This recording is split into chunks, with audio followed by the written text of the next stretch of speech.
Hi everyone, my name is Manish Chauhan and chemistry is my profession. आज मैं आपके लिए लाया हूं नया टॉपिक। अभी तक आपने क्या सीखा? मोल्स का formula, given mass upon gram molecular mass. अगर आपको मास दिया होगा तो उसको मोल्स में कैसे कन्वर्ट करते हैं? Given mass upon gram molecular mass. अगर आपको मॉलिक्यूल्स दिए हों, क्या दिए हों? मॉलिक्यूल्स, तो मॉलिक्यूल्स अपॉन Na कन्वर्ट हो गए किसमें? मोल्स में। 1 AMU equals to 1 upon Na gram. यहीं तक सीखा आपने। अब मैं आपके लिए नई चीज जो लेके आया हूं वो क्या है, जरा ध्यान से सुनिएगा। 1 mole of any gas, 1 mole of any gas, कोई भी गैस हो, वो हमेशा कितना वॉल्यूम ऑक्यूपाई करती है? 22.4 लीटर एट STP। ये याद रखिएगा, ये चीज कभी चेंज नहीं होगी। ठीक, 1 मोल ऑफ एनी गैस, वो वॉल्यूम कितना ऑक्यूपाई करती है? इतना। सर कई बार बोर्ड में लिख देते हैं 2.4 डेसीमीटर क्यूब, तो आप घबराइएगा मत। 1 litre equals to 1 decimetre cube. ठीक, आप इसको क्या लिखेंगे? 22.4 डेसीमीटर क्यूब एट STP, ऐसे भी चलेगा। कई बार कैसे लिख देते हैं? 22400 सेंटीमीटर क्यूब एट STP। यहां सेंटीमीटर क्यूब में वो कर दिया, तो 1 decimetre cube 1 litre equals to how much? 1000 centimetre cube और इक्वल्स टू 1000 ml। कई बार ऐसे भी लिख देंगे 22400 ml of ml at STP, at STP, at STP। बोलिए, क्लियर हो गया? घबराइएगा मत कि ये क्या लिखा हुआ है। 1 mole of any gas always occupies 22.4 litre eight STP। ये बात आपको याद रखनी है। अच्छा, मैं सिखाना क्या चाह रहा हूं, चलिए एक काम करते हैं। Calculate number of moles, calculate number of moles of S have how much volume? Have 14 litre at S। मैंने ऐसे दे दिया आपको क्वेश्चन, आपको इसको कन्वर्ट करना है किसमें? मोल्स में। आपको दिया क्या है? 14 लीटर ऑफ नाइट्रोजन गैस। अब देखिए मोल्स में कैसे कन्वर्ट करते हैं, आप सबको मालूम है। 1 mole of nitrogen gas, 1 mole of nitrogen gas, how much? 14 into 2, 28. 1 mole of nitrogen gas, sorry, 1 mole of nitrogen gas occupies how much? Sir, 22.4 liter at STP। ये वाली लाइन क्लियर होगी, इतना लिख लीजिए।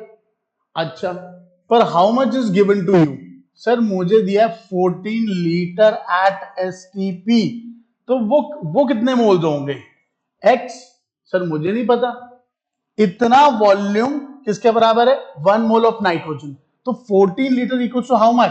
X। Cross multiply, cross multiply करेंगे तो क्या बनेगा? जो चीज 14 litre into 1 mole upon 22.4 litre, right?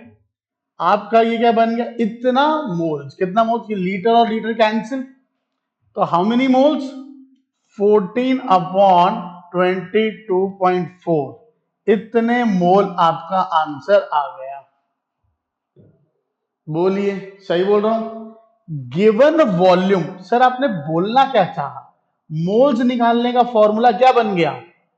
Given volume upon 22.4 litre. आपको ये फॉर्मूला याद रखना है।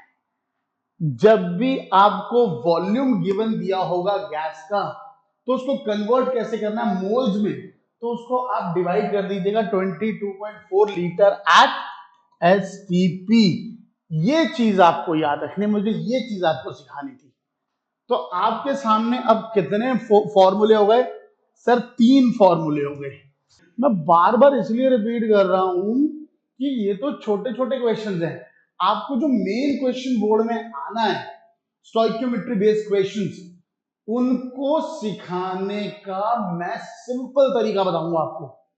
पर आपको सिर्फ एक चीज आनी चाहिए कि मास को मोल्स में कन्वर्ट करना है, मॉलिक्यूल्स को मोल्स में कन्वर्ट करना है, वॉल्यूम को मोल्स में कन्वर्ट करना है। वॉल्यूम वाला कॉन्सेप्ट सिर्फ किसके लिए लगेगा? गैस के लिए लगेगा। आई बात समझ में? सॉलिड पे मत लगा दीजिएगा, लिक्विड पे मत लगा दीजिएगा, राइट? तो ये देखिए, मास को कन्वर्ट करना है किसमें? मोल्स में। तो मोल्स का formula given mass upon gram molecular mass. Molecules दिए होंगे, नंबर ऑफ मॉलिक्यूल्स दिए होंगे, मोल्स में कन्वर्ट करने हैं। तो कैसे कन्वर्ट करेंगे? मोल्स का formula given molecules upon Na।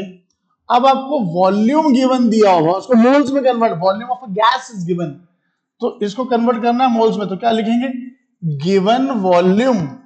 Given volume upon 22.4 litre at STP. तो मैंने आपको मोल्स के 3 फॉर्मूले सिखा दिए। मास को मोल्स में कन्वर्ट करना, मॉलिक्यूल्स को मोल, ये फॉर्मूला डायरेक्ट पुट करिए, आपका आंसर आएगा मोल्स में। मोल्स की लैंग्वेज सीखिए आप। बोलिए, इतनी बात से सहमत आपको? चलिए, अगर अब मैं आप एक सवाल पूछता हूं, चलो बताइए,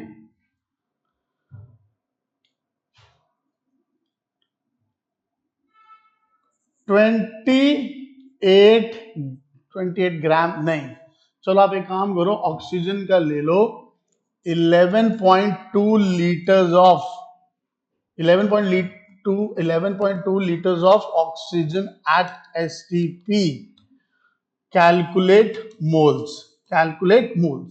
ऐसे क्वेश्चन दे दिया। सबसे पहले निकालना क्या? Moles. Given volume is 11.2, sir 22.4 litre at STP, तो ये लीटर से लीटर कैंसिल। अब बताइए, ये 1/2, how many moles? Sir half moles. Half moles means 0.5 moles is the answer. आपको वॉल्यूम को कन्वर्ट करना आना चाहिए किसमें? मोल्स में। तो ये एक छोटा सा आपका पार्ट है। चलो एक और चीज सिखाता हूं आपसे। आपने एक डेंसिटी वर्ड पढ़ा होगा। आपने क्या पढ़ा? डेंसिटी। डेंसिटी 2 टाइप की होती है, नोट करिए, 2 टाइप की। एक होती है एब्सोल्यूट डेंसिटी, एब्सोल्यूट डेंसिटी, और एक होती है रिलेटिव डेंसिटी। आई बात समझ में? डेंसिटी वर्ड सुना है सबने? एक एब्सोल्यूट डेंसिटी, एक रिलेटिव डेंसिटी, ठीक? एब्सोल्यूट डेंसिटी का कॉन्सेप्ट सब पे अप्लाई होता है। ये क्या होता है? Density is what? Mass upon volume. ये सॉलिड, लिक्विड, गैस सब पे अप्लाई होता है। और इसकी यूनिट क्या होती है? What is the unit? इसकी यूनिट होती है ग्राम पर एमएल, राइट? लेकिन अब मैं बात कर रहा हूं किसकी? रिलेटिव डेंसिटी की।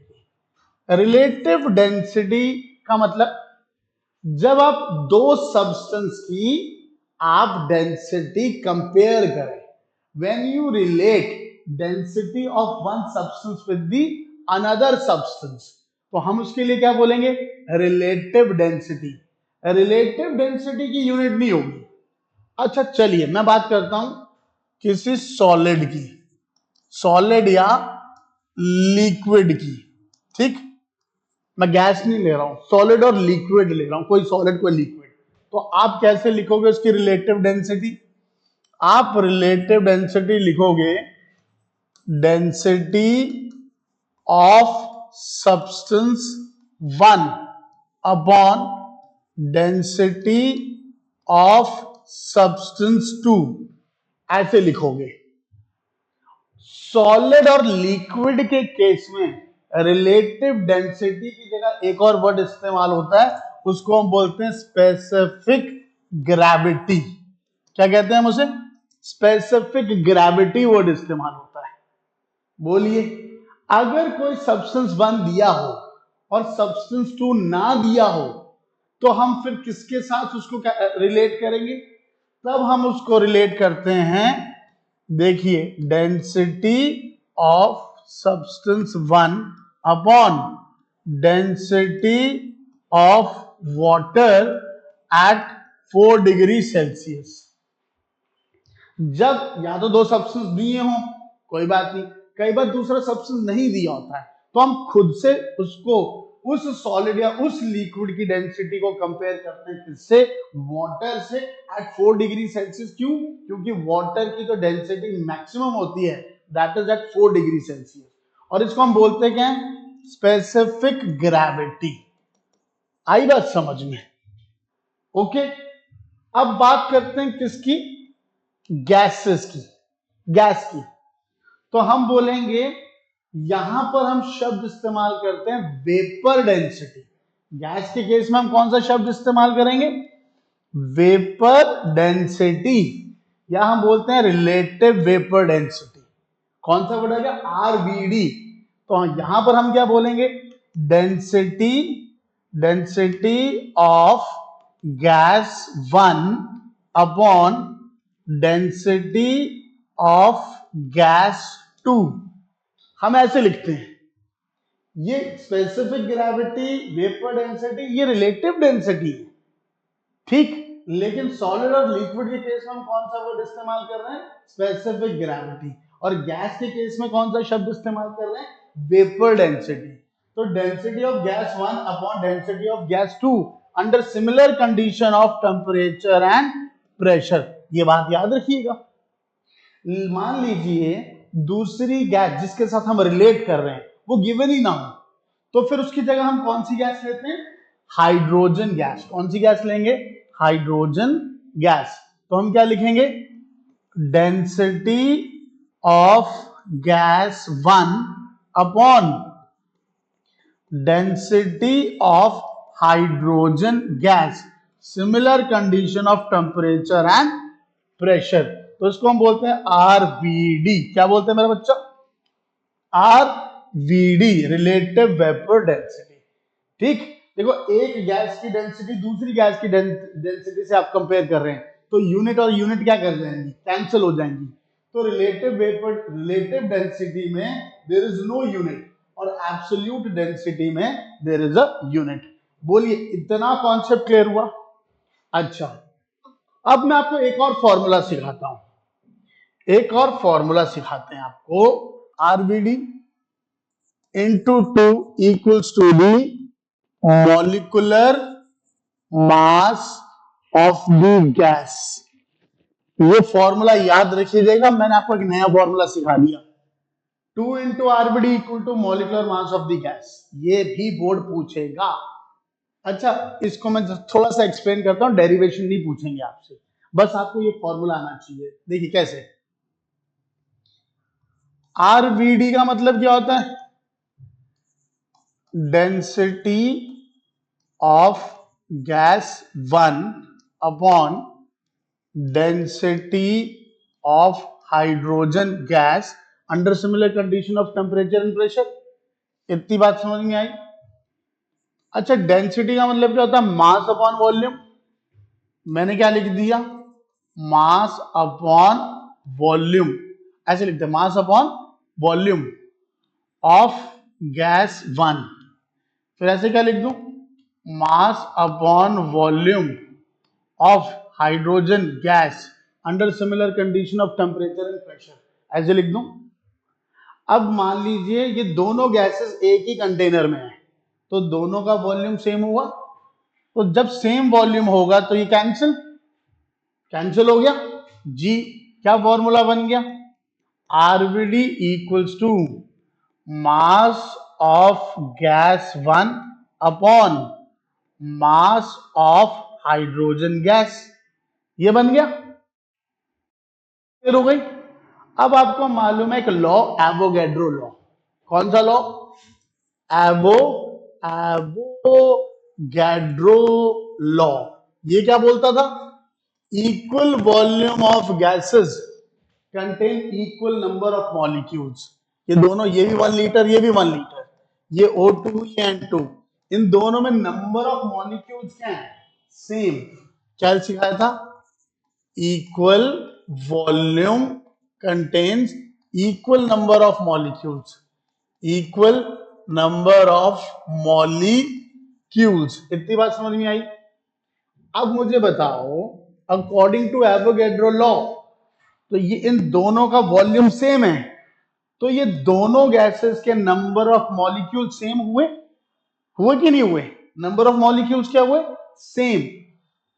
जब मॉलिक्यूल सेम हुए तो एक काम करते हैं, एक मॉलिक्यूल का मास लिखते हैं, तो ये क्या बन जाएगा, फिर से सुनना, एवोगैड्रो लॉ लगाया, गैस 1 और हाइड्रोजन गैस दोनों के मॉलिक्यूल्स क्या हैं, बराबर।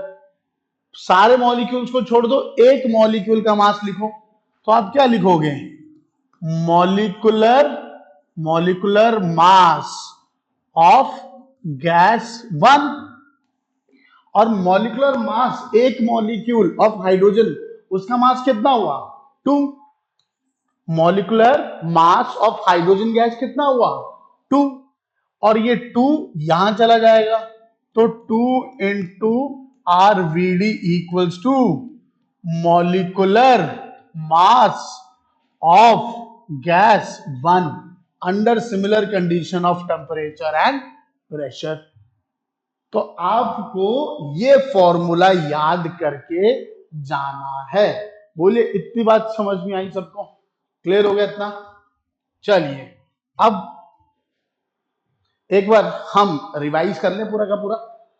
तो आज लास्ट टाइम मैं आपको ये चीज लिख रहा हूं कि moles given mass upon gram molecular mass, moles molecules upon Na, moles volume given volume upon 22.4 litre eight STP। और मैंने क्या सिखाया आपको, और क्या सिखाया, 2 into RVD equals to how much, molecular mass of the gas, molecular mass of the gas. ये याद रखना है, ये है मॉरल ऑफ द स्टोरी। इसके न्यूमेरिकल हम करेंगे अगली क्लास में। Thank you very much.